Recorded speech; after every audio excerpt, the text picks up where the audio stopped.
5 போட்டிகள் கொண்ட ஒருநாள் தொடரை 3-2 கணக்கில் ஆஸ்திரேலிய அணி வென்றுள்ளது. டெல்லியில் நடைபெற்ற போட்டியில் 35 ரன்கள் வித்தியாசத்தில் ஆஸ்திரேலியா வெற்றி பெற்றுள்ளது. இந்த போட்டியில் முதலில் டாஸ் வென்ற ஆஸ்திரேலிய அணி பேட்டிங்கை தேர்வு செய்தது. இதனை அடுத்து முதலில் பேட்டிங் செய்த ஆஸ்திரேலிய அணி 272 ரன்களை 50 ஓவர்கள் முடிவில் குவித்தது. எனினும் இதைத் தொடர்ந்து ஆடிய இந்திய அணி சொதப்பலான ஆட்டத்தை வெளிப்படுத்தியது.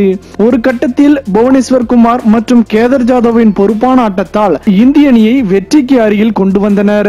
பின்னர் இவர்களின் இணையை பிரித்த கமின்ஸ் மற்றும் ரிச்சர்ட்சன் இவர்கள் இருவரின் விக்கெட்டுகளை வீழ்த்தினர்.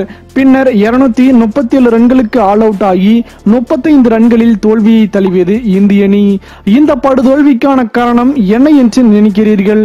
உங்களின் கருத்துக்களை மறவாமல் கமெண்ட் பாக்ஸில் பதிவிடுங்கள். மேலும் இது போன்ற சுவாரஸ்யமான செய்திகளை உடனுக்குடன் தெரிந்து கொள்ள தமிழ் சேரை சேனலை சப்ஸ்கிரைப் பண்ணுங்க. மறக்காம பெல் ஐக்கானை கிளிக் பண்ணுங்க.